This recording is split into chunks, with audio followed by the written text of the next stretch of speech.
I visited the 3 holiest mosques in Islam in a time frame of 3 months as a revert after I accepted Islam. And I'm taking you with me in this journey. From the birthplace of Islam, Medina, Mecca, to the streets of a war zone, to Masjid al-Aqsa in Palestine. These sacred places have shaped everything this religion stands for. And in this journey, we will explore their deep-rooted history, the stories of the early Muslims, and the immense rewards of visiting them, in combination with my own raw personal experience at each one of them.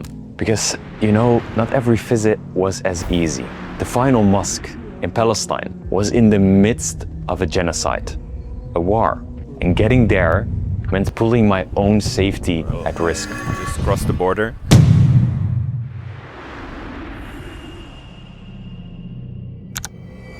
But before we get to that, before we get to the first holy mosque in Medina, let me take you back in time to where it really started. I mean, in terms of talking about mosques, did you know that the first mosque in Islam that was built by our Prophet Muhammad sallallahu alaihi wasallam, it was in Medina, but it's not Masjid Nabawi. It is Masjid Quba. In the year 622 CE, the Prophet Muhammad, peace be upon him, has just made one of the most dangerous journeys in human history. He left Mecca in secret, under the cover of the night, with assassins at his door, leaving behind his home, his city, everything he knew, because staying meant death. The Prophet and his Sahabas, his early companions, were under great danger. And this journey of him leaving from Mecca to Medina is called the Hijrah, or the migration. And it is so significant that the entire Islamic calendar and the events of how we tracked it in history has started from this single moment. Not from the birth of the Prophet, not from the first revelation, but from this single moment.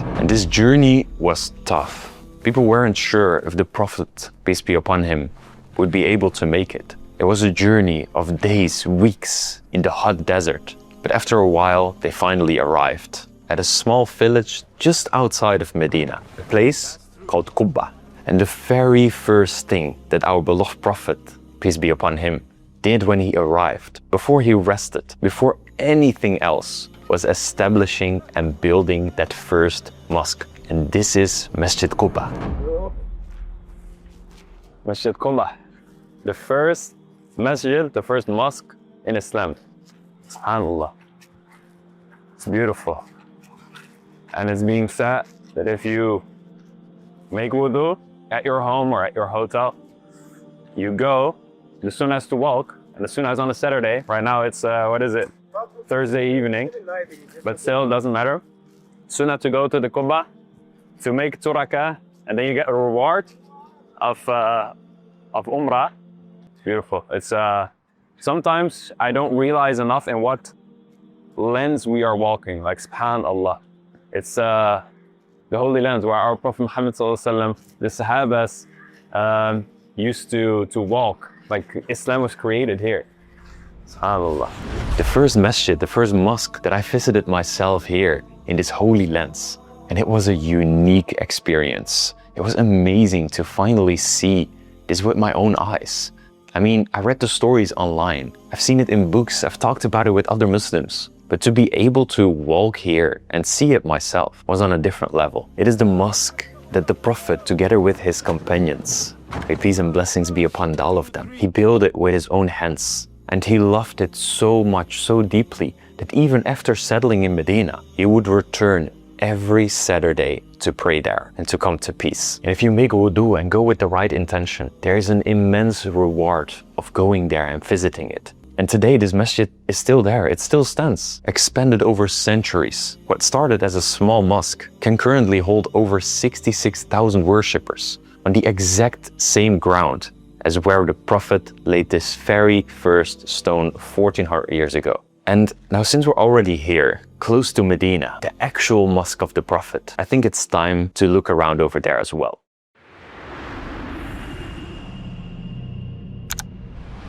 SubhanAllah, how can you not feel the peace here already? It's insane. Like, it's my 3rd time right now, I guess. Yeah, 3rd time.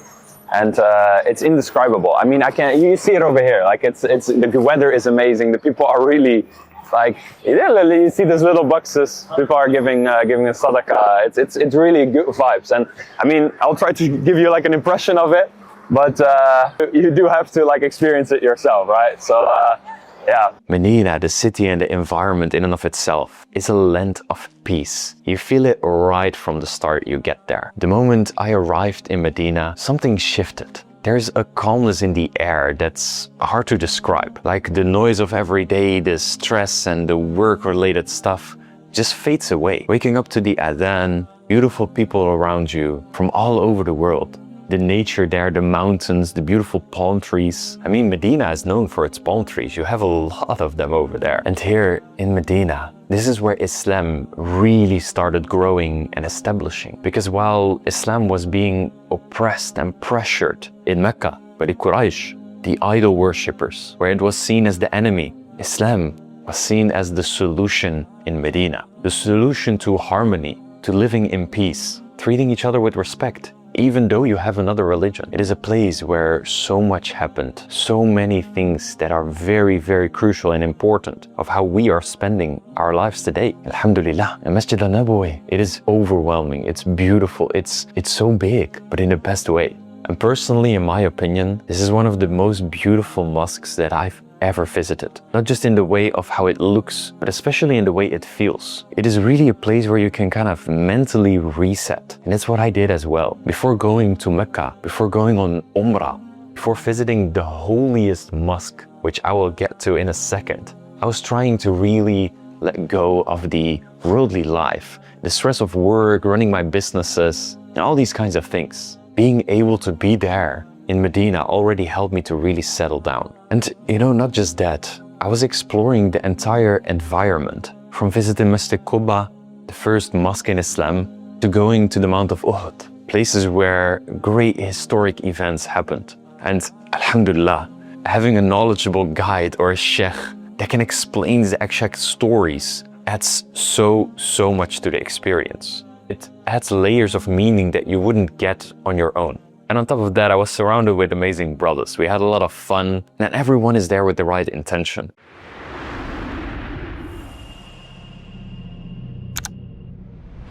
But then it was time to move and make my transition to Mecca. And going to Mecca, going to the Kaaba, seeing this beautiful place, this beautiful masjid for the first time, is something crucial for us Muslims. It's not just going there and seeing it. No. Is learning the steps of Umrah. You're going with the right intention, learning how everything works before you go there. So that's what I had to do first. I had to put my ihram on, make myself ready, and then I was finally there, Mecca. We were arriving very late at night.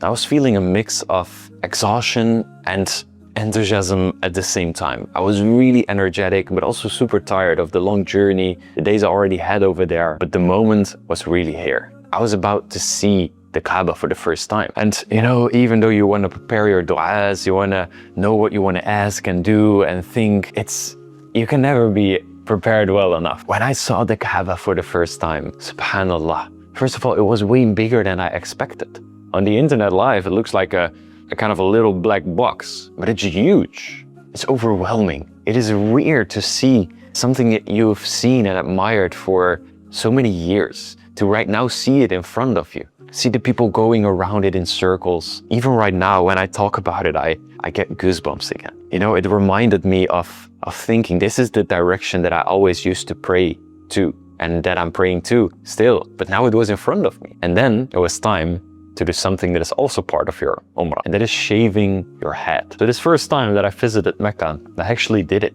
I actually shaved my head completely. Not just Basca, no, completely. You know, this is humbling. It is something that just completes the experience in the best possible way. Because going to Umrah means that you clean yourself. It's a reset. It's a mental, spiritual, physical reset. And you don't want to go back home the same way. Alhamdulillah, my hair is already back right now. But what do you think? How did I look? And after that first Umrah, it was also time to explore a little bit more. You know, I rushed myself to the Kaaba. In general, if you just look into Masjid al-Haram, the area of the masjid that has been built around it, it is absolutely incredible. It's huge. It can hold millions of worshippers on a daily basis. Mecca is a city that never sleeps. It always goes on. No matter when you go, people are performing Umrah, going around the Kaaba. And Medina is a place of peace, a place of rest. And that's really true.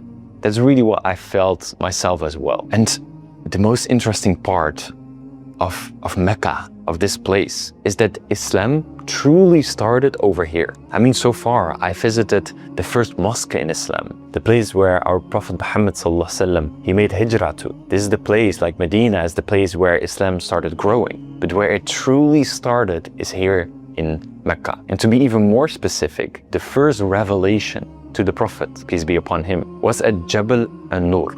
It is a huge mountain that our Prophet, peace be upon him, used to climb before his prophethood, to come to peace and to meditate, essentially, to come down and escape the craziness of Mecca. Until there was one night where he was in a cave inside of this mountain, where he was grabbed by his neck by an angel that was saying, read in the name of your Lord. And this is a moment in history that changed everything for us Muslims. The revelation started. Angel Jibril alayhi salam started talking to our Prophet. This was during the holy month of Ramadan. That's why we are fasting, celebrating during this month. And exactly at this Jabal al-Nur, this mountain where it all started, I visited there. So we have arrived at the cave, at the place where our Prophet ﷺ used to live, and we're going to climb up all the way to there.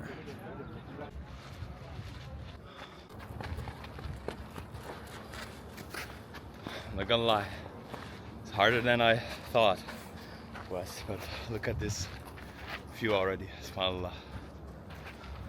We still need to go up there. Not gonna lie, sweating with a bald head feels different, man. Look at this view, man. I was there. I climbed this mountain. I went to the place where this first revelation actually happened.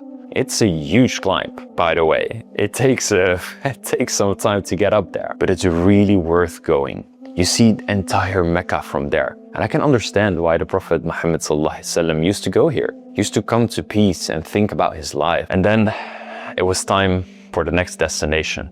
And it was hard to leave the Holy Lands here. It was already hard leaving Medina, but going to Mecca gave me some motivation. But then leaving Mecca as well, it was hard. It was hard having the thought of going back to the normal day-to-day life, work, responsibilities, all the stress. You'd return to your daily life. But luckily for me, this was not for long, because there was one extra destination on the schedule.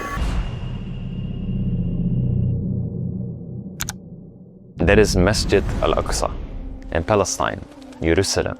And this is an area that we all know is not the safest to go there at the moment. There's a lot of tension. There's a genocide happening at the moment in these areas. But I had to see it. I had to see it for myself. Otherwise, this trip would not be complete. The three holiest mosques, not the two, the three. I wanted to reach this one. And it took me a lot of time to figure out where I should enter, how to go, how to plan this journey ahead, to make sure that I am safe. That's what I did. I took the plane, well prepared, to Tel Aviv. And it was not very easy to go here. I was asked a lot of questions, security, asking me what is the reason of your visit, purpose of the trip, but alhamdulillah, they let me through. I explored the area, Jerusalem in and of itself, the West Bank, the borders, and I saw a lot of different things that really hit me. I saw beautiful history, but I saw oppression at the same time. Big borders between the West Bank and Israel, which makes it even not possible for most Muslims, Palestinians that live in the West Bank to even visit the mosque. So visiting this place, of course, had some mixed feelings. And I asked Allah to really ease this situation, to free the people from Palestine. And alhamdulillah, I was able to enter the borders, to visit the West Bank, to go to Jerusalem. But of course, visiting Gaza and the places where it really happens, it's impossible. We do as much as we can in this journey. But for me, the first goal on the list was to visit the mosque. From Tel Aviv, it was about an hour driving to get to the destination. And then when I was there, it was beautiful. Jerusalem in and of itself, the city center, the markets, there are Muslims everywhere. It is such a good vibe, good food, good people. And as I went through the little streets of Jerusalem over there, I finally reached the Masjid al-Aqsa. And fun fact, when I entered the entrance over there, the Muslims were even doubting if I was a Muslim or not.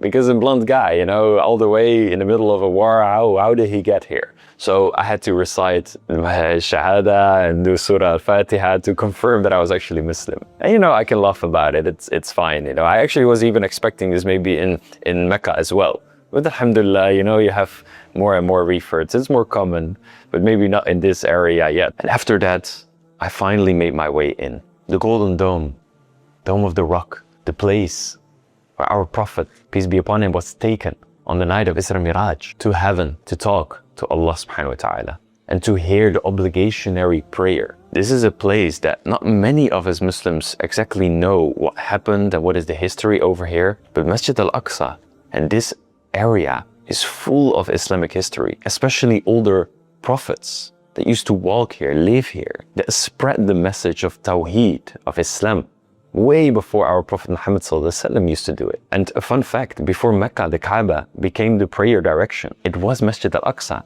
This was the prayer direction before. There's a lot of history and I explored all of it. Alhamdulillah, we made it. Palestine, at one of the 3 holy mosques in Islam.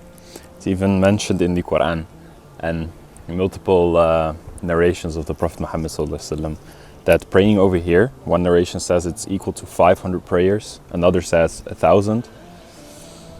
No matter how much it is, it's really, really, really beautiful to be here, alhamdulillah.